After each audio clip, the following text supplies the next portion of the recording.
तेलंगाना प्रदेश Congress committee ने रियासत में किसानों के मसाइल पर हुकूमत की तवज्जो मकबूल करवाने के लिए रियासत भर में ऑल इंडिया कांग्रेस कमेटी की हिदायत पर राजू रैतू भरोसा यात्रा मुनज़्ज़म की है। गांधी भवन में मीडिया से बात करते हुए टीपीसीसी वर्किंग प्रेसिडेंट व रुकने पार्लियामेंट ए रेवंत रेड्डी ने कहा है कि कांग्रेस पार्टी किसान के मसाइल को असेंबली और पार्लियामेंट में उठाते हुए दबाव बनाएगी और तीनों किसान मुखालिफ कवानीन की मनसूखी तक कांग्रेस का एहतजाज जारी रहेगा। रेवंत रेड्डी ने कहा है कि रियासत तेलंगाना के किसान दिल्ली में जारी किसान का एहतजाज से मुतफ़िक़ हैं और उनकी मुकम्मिल तायीद करते हैं।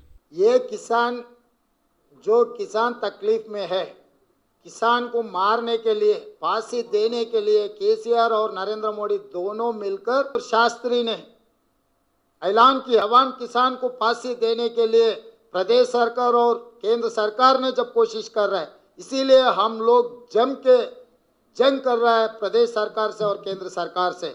यहाँ पर आप कोई राजनीति के कोई चर्चा का जरूरी नहीं है। आदेश मिला है, आदेश के अनुसार हम लोग ये राजीव रैत भरोसा यात्रा और राजीव रैत रणबेरी दो कार्यक्रम और केसीआर के खिलाफ लड़ने वाले हैं।